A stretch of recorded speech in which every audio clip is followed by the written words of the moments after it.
It's always a topic that's difficult to speak about for me personally, because there's so much sensationalism associated with the ideas of reincarnation and past lives and all of that, because human beings gravitate to the exotica, to the unknown.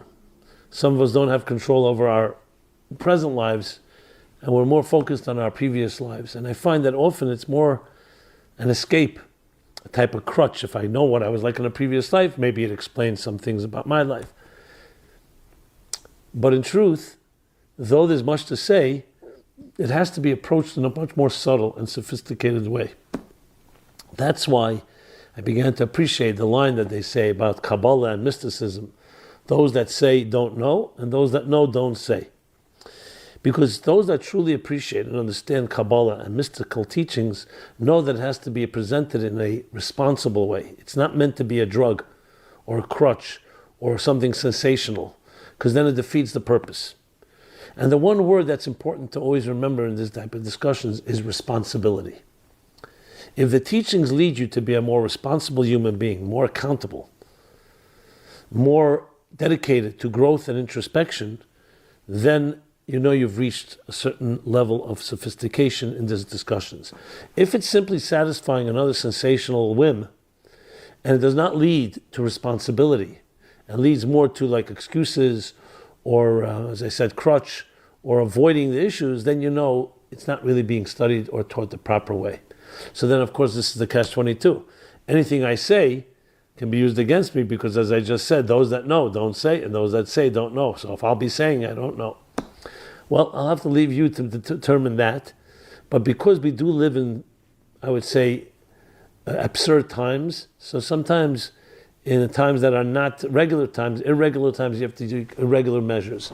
And I take the cue from my own teachers and masters who are great Kabbalists. And whatever they did say, it was only a very little tip of the iceberg of what really was there. But because we live in a time where the teachings of mystical and inner esoteric teachings actually are necessary to create a relationship with your soul, with God, with purpose. And with so many distractions, that's why a certain license was given to address this, even though some may abuse it and some may misuse it, but still, because it can help people, we do speak about these ideas, not necessarily in the full glory, and also in a way that a person has to go and study and exert themselves and immerse themselves, but yet it is given to us. And there's actually an analogy from Rab Shneur Zalman of Liadi on this topic, where he was exactly that, his colleagues, and seemed to challenge his propagating and perpetuating the teachings of mysticism that was always reserved for the elite, for those that appreciated, for those that had really earned their right to enter the inner chambers of the mystical. And at that point, at that moment when they were speaking, a page of one of the mystical teachings, of Hasidic teachings, was seen on the floor. And the colleague pointed to Rab Shneur Zalman. He said, "You see, it's on the floor. It's being abused. It's not even being appreciated. It should be held and cherished. And here it's just on the floor." So Rab Shneur Zalman responded. He said, he gave an analogy, a famous analogy of a child who fell ill, the child of a king. He was the only heir to the throne. And no doctors could not in any way find any way to heal him.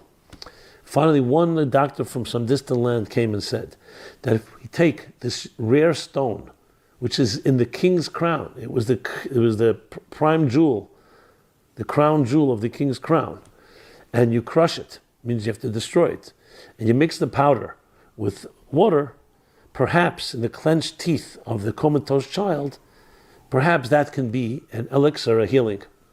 The king, without hesitation, what do I need the crown for? What do I need my kingdom for if I don't have my child? So even though much of it will pour on the floor, and only a drop may drop in, and only a doubt that may save the child, is worth it. We live in a spiritually comatose time, especially with the comforts of material life. We're distracted, and it's harder to be in touch with your inner soul. So we were given this license to be able to dig deeper into these mystical teachings, into the crown jewel, and even though some of it may end up on the floor, meaning abused or misused, yet it's worth it because it may save a life. And literally save a life and give us the vitality necessary to live passionate, exciting lives where spirituality is more important than materialism. As the saying goes, not that we are physical beings on a spiritual journey, but we're spiritual beings on a physical journey. And that's a perfect segue to the topic at hand, because we're going to be speaking about souls. What is life? So if life is seen on a biological, scientific level as simply the heart beating, the mind working, and then death is death, some call it the end. That, from our myopic view, may make a lot of sense. But it's a myopic view. It's from our little box. But those that understand that the soul is a far more complicated entity, and one that was much more mysterious than we can ever know, realize that there's much more going on to the life journey. So the more you're aware of the soul, the more we can understand the topic at hand, which is past lives. So here's the question. Do we actually have past lives? Were you here before? What are these premonitions? At times you meet somebody or you go to a location and you have an encounter and there's a deja vu. Or sometimes you see a little child even. Seems like they have an old soul.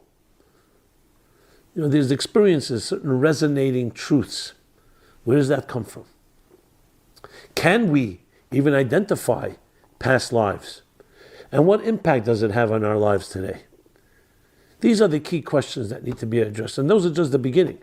The questions go on in that never-ending quest and curiosity of what really lies behind our life journey. And it's exactly that word that we need to be using, the operative word, journey. A journey. So I've often spoken about this. People ask the question, after a death, after a passing, where does the soul go to after it leaves the body? And it's always a difficult question to answer. Years ago, I had an epiphany. I realized the question itself is based on a false premise. And that premise is that we say, here's where it's at, and we're wondering where the soul goes to. Maybe this is not where it's at. But that's our subjective, as I said, myopic perspective. We are where it's at. So I developed this half-humorous analogy. Think of an imaginary conversation, dialogue between a refrigerator and electricity. And the refrigerator says to the electricity, where do you go when they pull the plug? And the electricity responds with an incredulous indignation and tone and says, what kind of nerve do you have to ask me that question? Where do I go? Where did you come from? You're a little box that they just invented in the last century or two. And they figured out how to generate electricity and contain it in this box called a refrigerator, to refrigerate and keep food cool. And you ask me where I go? I was here long before this box, the box was created. And I will be here long after you're gone. So you're a little box. From your perspective, you only see things from the box, thinking in the box. So you ask me where I go. I go back to my natural place, which is not confined in your limited structure, in your limited parameters. It's called the box. I go back where electricity is. Is it beyond time and space, at least beyond physical time and space as we know it in the tangible sense?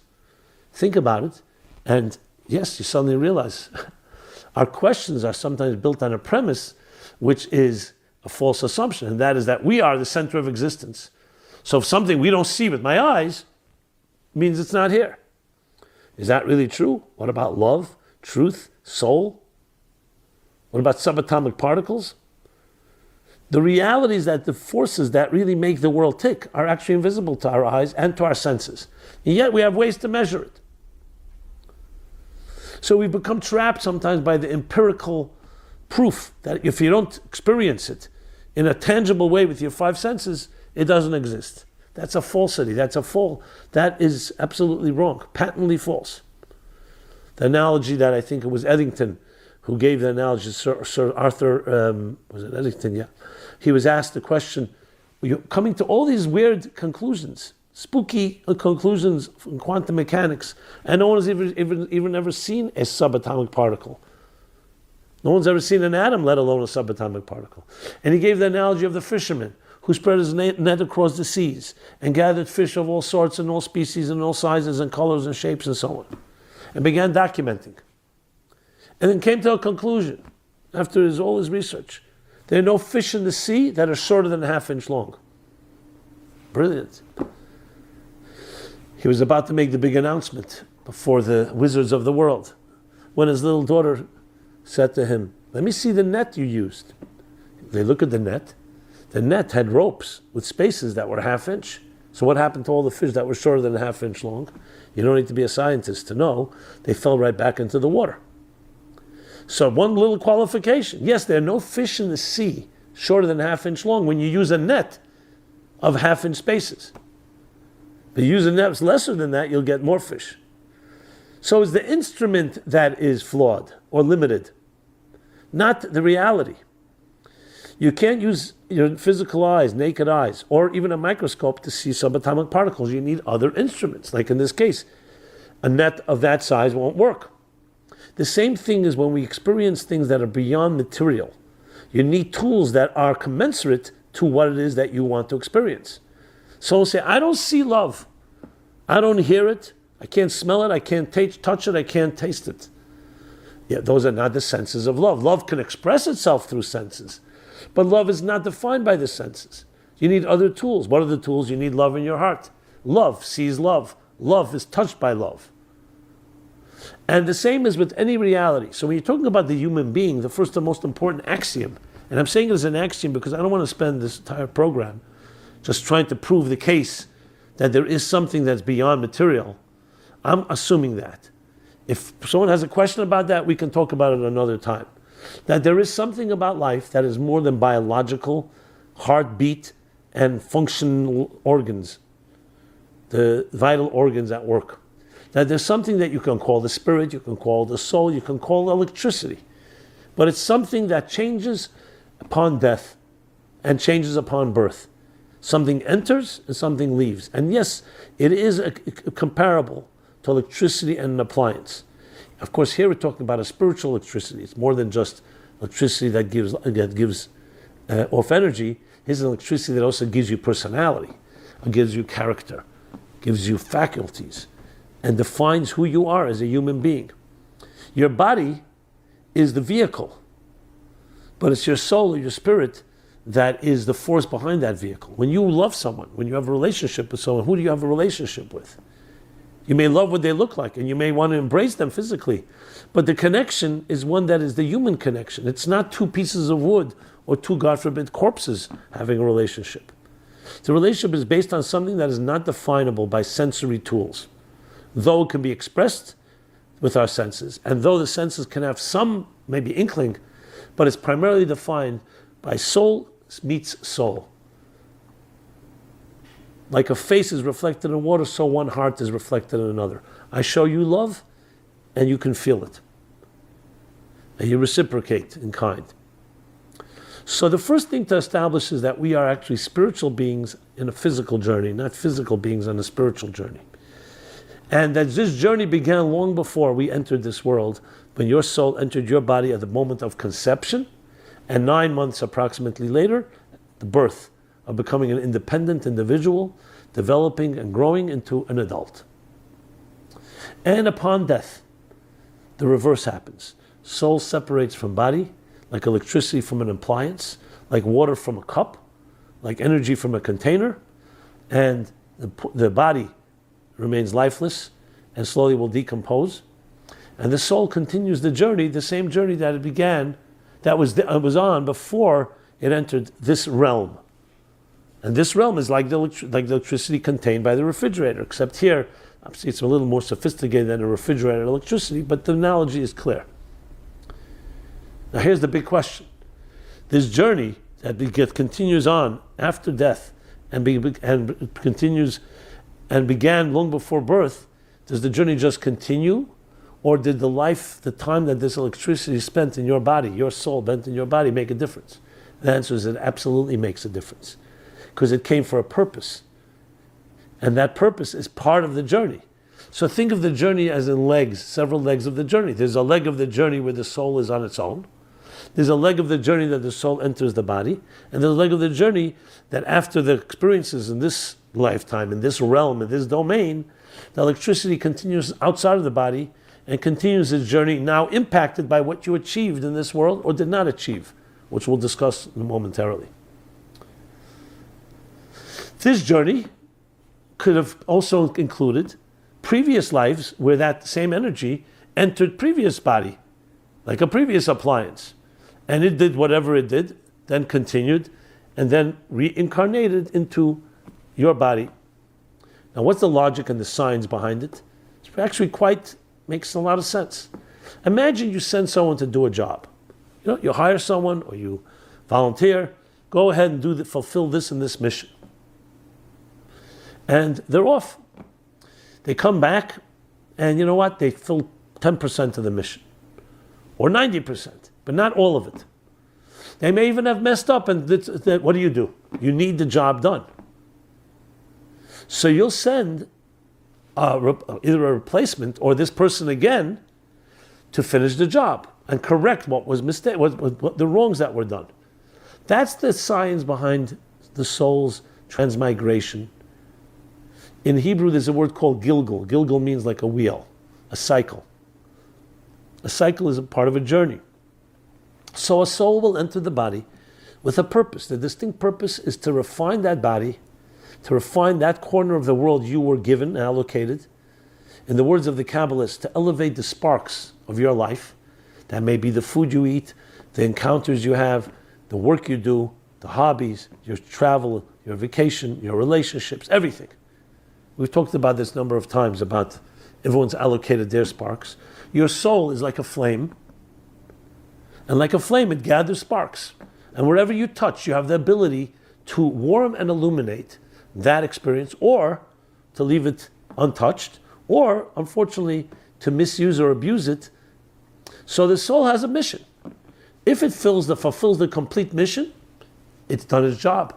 But if it only 90% or 80% or 10%, then the soul leaves this domain, returns to its continuing journey, and will return again to finish the job. So you can technically have one soul returning several times in different lifetimes to finish one bigger job. Now, if God forbid there was also damage done, let's say the soul in this body hurt people or did things that were inappropriate, not only did not fulfill their mission, but actually digressed and caused more problems than it solved.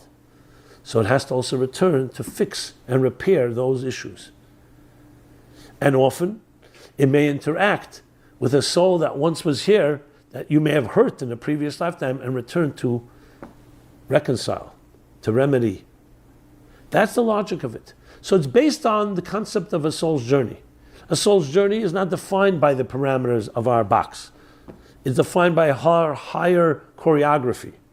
And the choreography includes a central type of spiritual immune system that should a soul not finish its job or do something that it needs to correct, it will continue to evolve, it will continue to transmigrate and return. Perhaps in a different body, not perhaps, in a different body to finish or to conclude or to finish a part of that job. But this is also the mysteries of what's called Teres HaGilgul, which is the doctrine of reincarnation, the doctrine of this life soul's journey. And this requires a lot of knowledge, a lot of refinement and preparation to really be a master of this. And this is where you're not going to find true masters that are ever going to tell you, oh, you come from that lifetime. Why? Because as I said at the outset, it's only about responsibility. You will only be told what you need to be told. Because if you really need to know, when you arrive to this world, you have been given, here are the lifetimes that you're coming to finish up. That's not necessary for us to know. Is it a fact that it is part of that journey? Yes, it is. But do we need to know about it? And how much we need to know, that all comes down to how much you need, the knowledge is going to help you in your journey. Sometimes it can be a distraction. So the fact that we may have premonitions, and we may have certain dreams, or we may have certain experiences, can be a reminder of that, but it's not something we are actually encouraged to pursue. I'm speaking on the topic because we want to talk about the topic itself. But is it something that we must pursue? Not necessarily. If you need to know, you will be told. It's based on the principle that you will be given everything you need to fulfill your mission. The most important thing is you're given life. You're given the opportunity. Are you going to use it? Do you need to know exactly what was done previously and what was missing and what was... Not necessarily. Just suffice it to say that whatever you encounter is part of your mission. And you have to do whatever it takes to make sure this time you realize it. In a way, you could even argue that if you were told, then you may ignore certain opportunities. Someone comes your way and asks you for a favor, you'll say, oh, that favor was already done in a previous life. And we don't want to have that type of attitude. So once you're here, you have to maximize it. You can't say, maybe I'm only here to do one good deed, do one charitable act. No, you're here now to do everything. But the real driving purpose why you came is to finish up a certain job, but that job can be also a lot of jobs. All this is not something necessarily that each of us know. But we do know that it's part of a journey. And there's a certain humility in not having to know all the information. It's a humility of recognizing that you are part of a journey, but it's also tremendous empowerment. That you have the gift, because you are indispensable. The job cannot be done without you. That's why your soul returned. So you could say, using the analogy of electricity and the appliance, that the soul is somewhat like electricity with a memory. Because electricity in an appliance is really passive and and dispassionate and indifferent to what happens inside the appliance. The dialogue I mentioned is an imaginary dialogue. The case of a soul is with a personality. When you do a good deed, when you warm someone else's heart, when you do a loving gesture, when you bring light into this world, whether it's for a family member or it's for a stranger or for yourself or for anyone, your soul is enriched by it because the soul is actualized in the process. I've discussed this a number of times. The soul is the soul has faculties. And just like the body needs to be exercised, each muscle in its own way, each part of the body in its own way, the soul also needs exercise. How do you exercise it? By using it. So if the soul has chesed, has kindness in it, by being kind, not only you're helping the other, you're helping yourself because you're exercising and conditioning the spiritual muscle called kindness. So the soul is more than just a life force, electricity. It's electricity with an experience. Electricity experiences that kindness and gets stronger. If, God forbid, a person does not actualize their kindness, so remains dormant, and it's like a faculty that you've never used. And how sad. And then the soul has in this way not been affected. In a way you could also say it's gone backwards. That soul will need to return to finish that, to actualize itself. So the soul carries the memories of the experiences that it experiences in this world. And memory is not just as a memory, it's in its so-called memory banks. And it defines the soul's journey as it continues on, both in satisfying and giving deep pleasure into the actualization of the soul when it does fulfill its part of the mission, and also the pain and the fact that the deprivation that it experienced by not fulfilling it. So when the soul returns, the soul feels compelled actually to finish the job. It's like saying, I wasn't finished, I need to come back and do it right, and correct the wrongs, or improve, or fulfill things that were not done. It takes on a whole new approach to life when you think of it this way. And that's why it's relevant for us to know. If it leads us to being more responsible, to being more introspective, to be more deliberate and more methodical, what you could say, more, what's the word I want to use, more accountable about every experience, knowing that this experience is coming your way for a very particular reason, because you need to do something here. It leads and introduces a new sense of urgency to all of our lives, to every detail, because no detail is too small. Everything is part of this larger mission. So yes, we each are on a mission in this world. That mission will be accomplished by hook or by crook, hopefully in our lifetime. And if not, there's an immune system at work that will make sure it will get done. Now we're also told, since I said in our lifetime, where do we stand now? We're told that most of the Gilgulim have been finished. which means most of the work has been done in refining this world. And we're now at the last stage, maybe the last reincarnation. But that's really another discussion. I don't want to go into detail. It's just you have to think of life as a cumulative. The fact that we live in a world that has so much humanitarianism, so much charity, so much civility and morality. Despite our challenges, I know people say it's the worst of times. It's not the worst of times, my friends.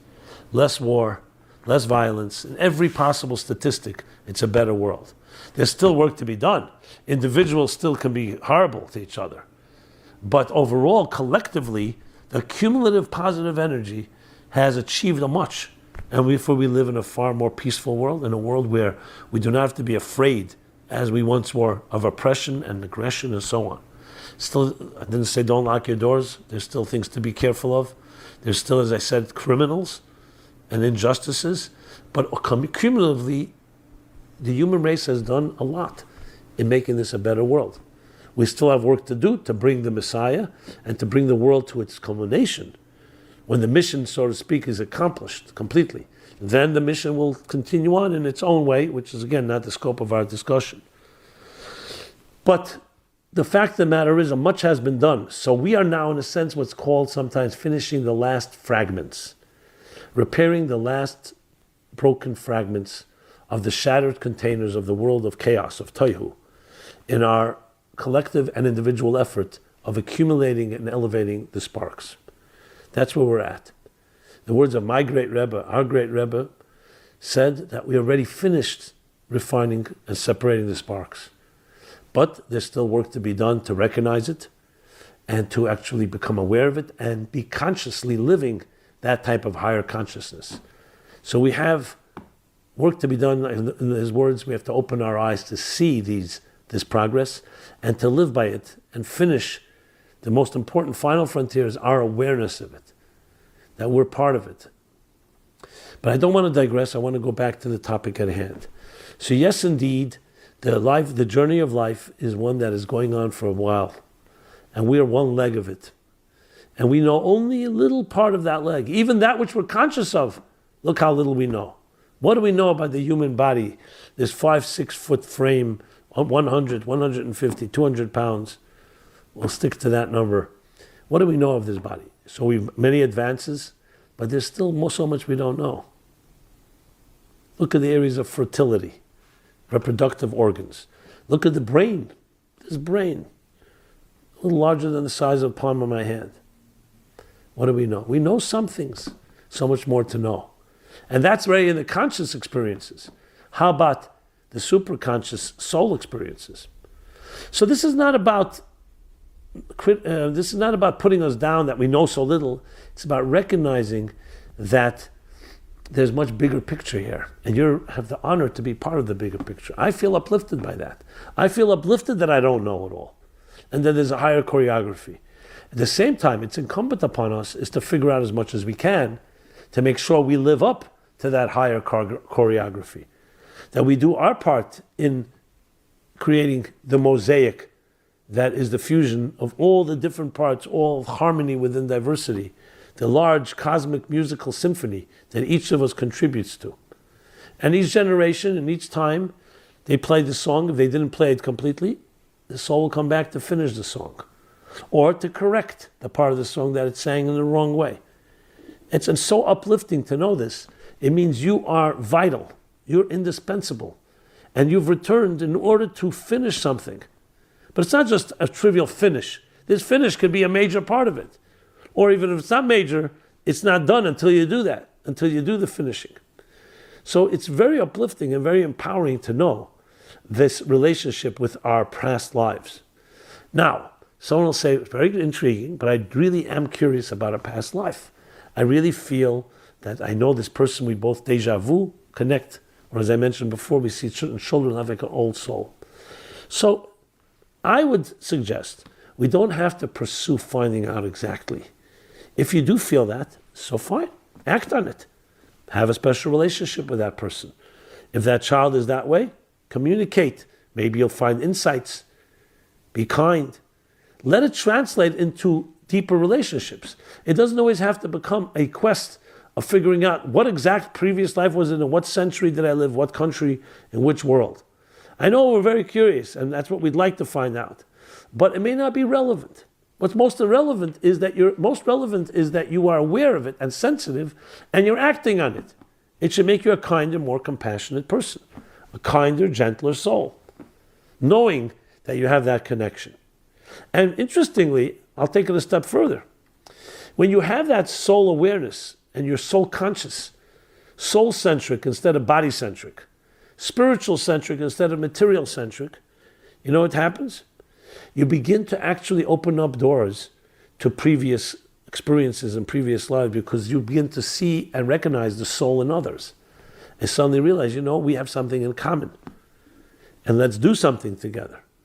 You begin to recognize, not just coming your way, you begin to recognize deeper story of your life. You meet someone and you say, it could have just been a business meeting, it could have been a casual meeting, it could have gone nowhere. But when you allowed yourself to think for the spiritual set of eyes, through, like I said, soul-centric eyes, through soul-centric lens, then what do you come to experience? Maybe there's a reason we met. Maybe we can help each other a certain way. Maybe I'm here to do you a favor. Maybe you're here to do me a favor. Maybe we're here to join, and perhaps our intersection is to bring a better good to others, to the human race.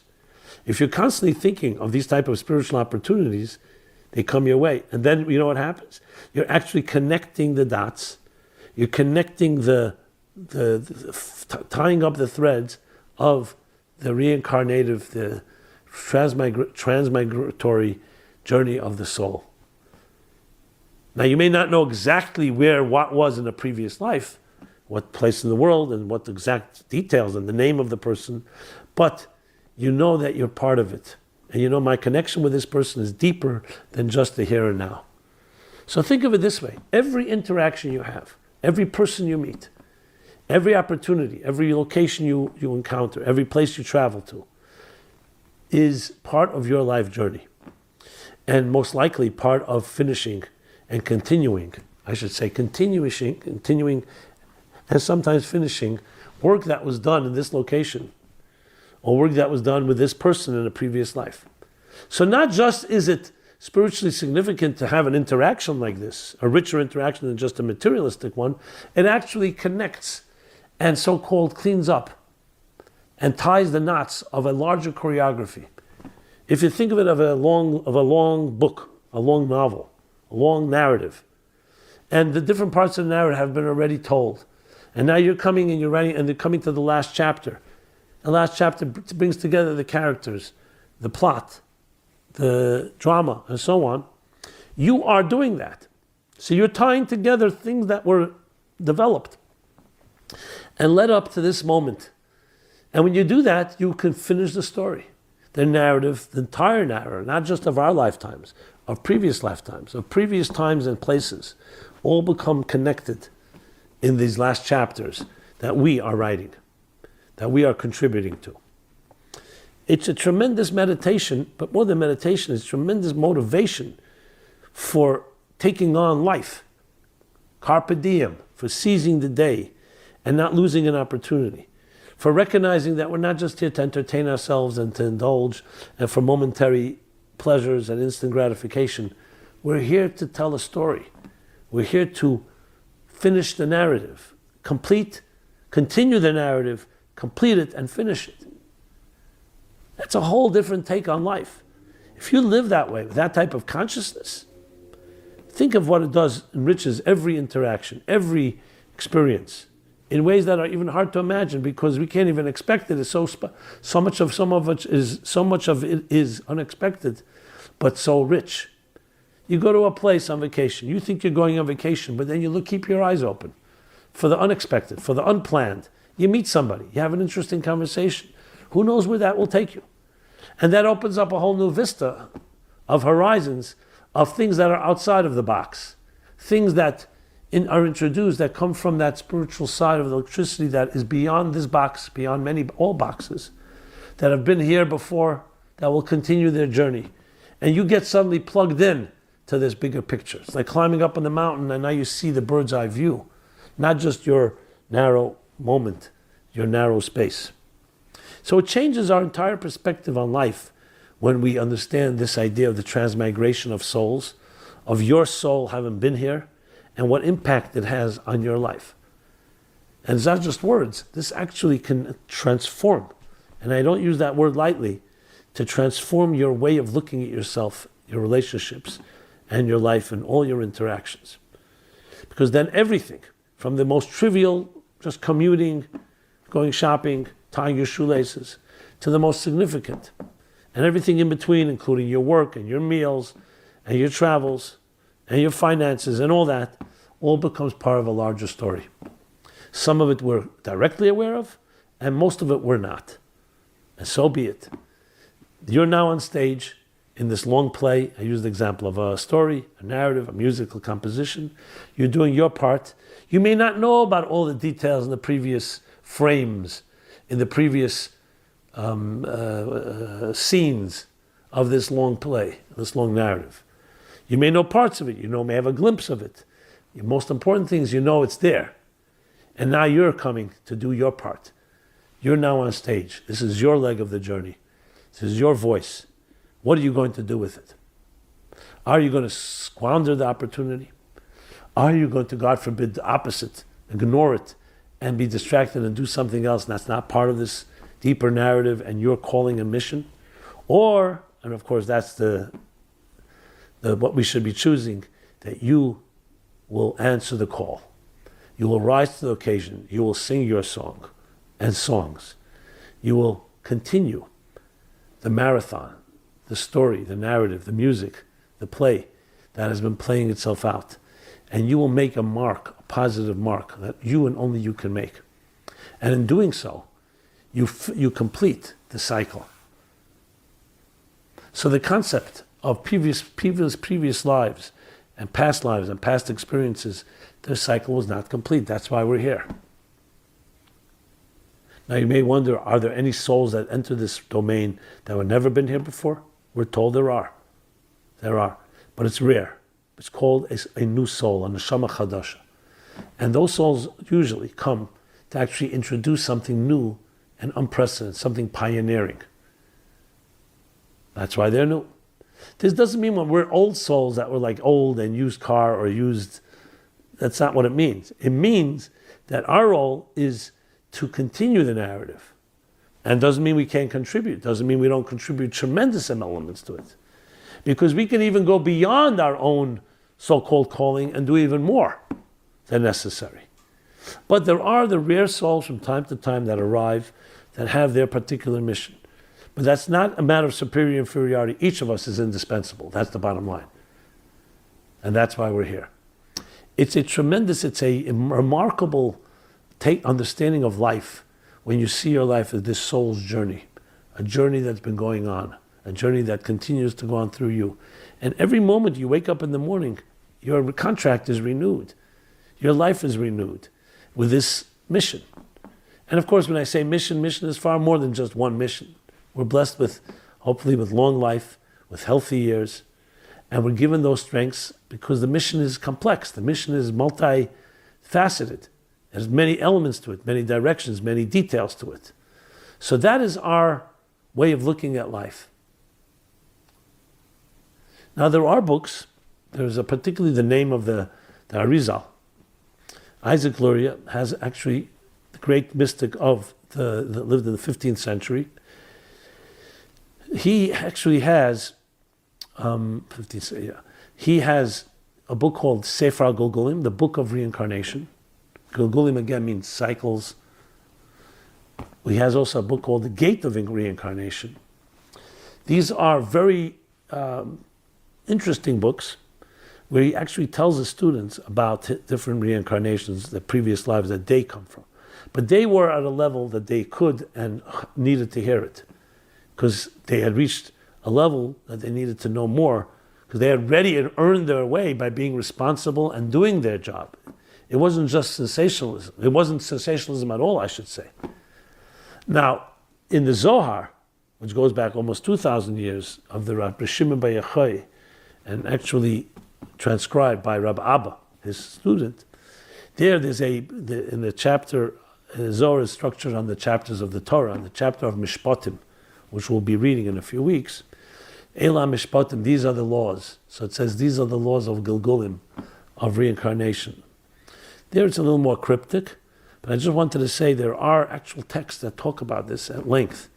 But it's advanced material because they don't begin by speaking about what exactly it is. They already talk about the more complicated dynamics of Gilgulim, of how it works exactly. But for us, what we should know and need to know is our soul is alive.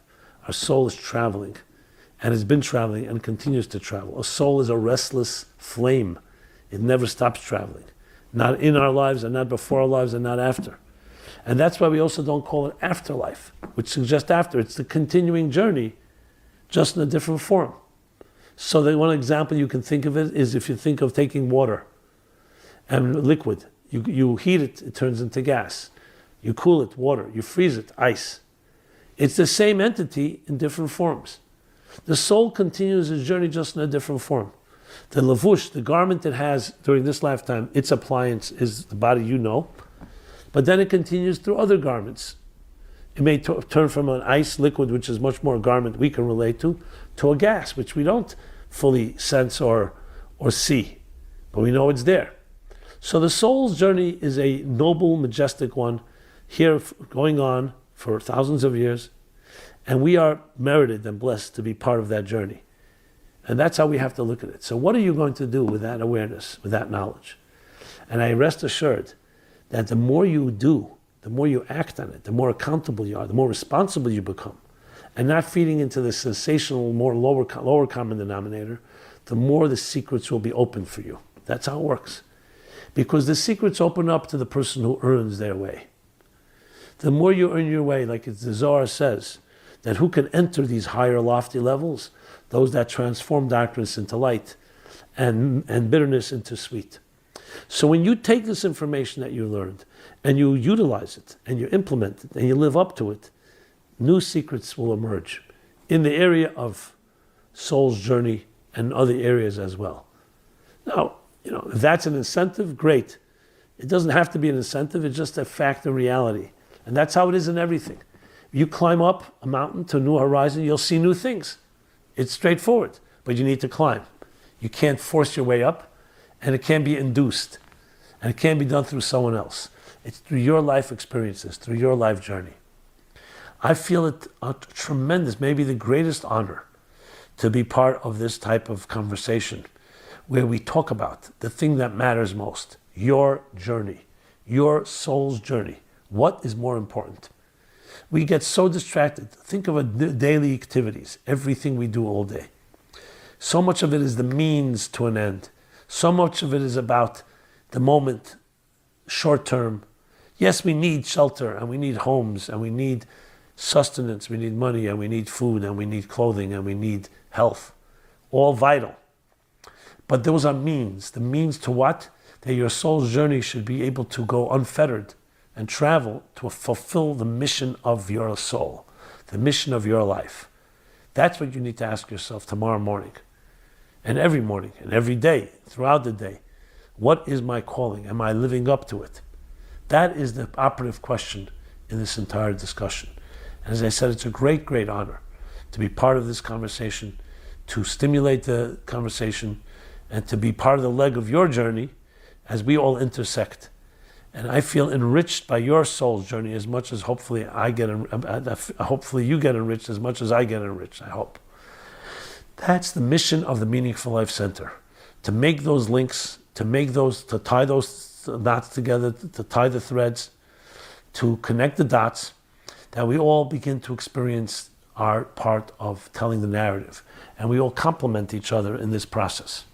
So any way that we, the Meaningful Life Center, and myself and our great team, can do to help in this regard, please let us know.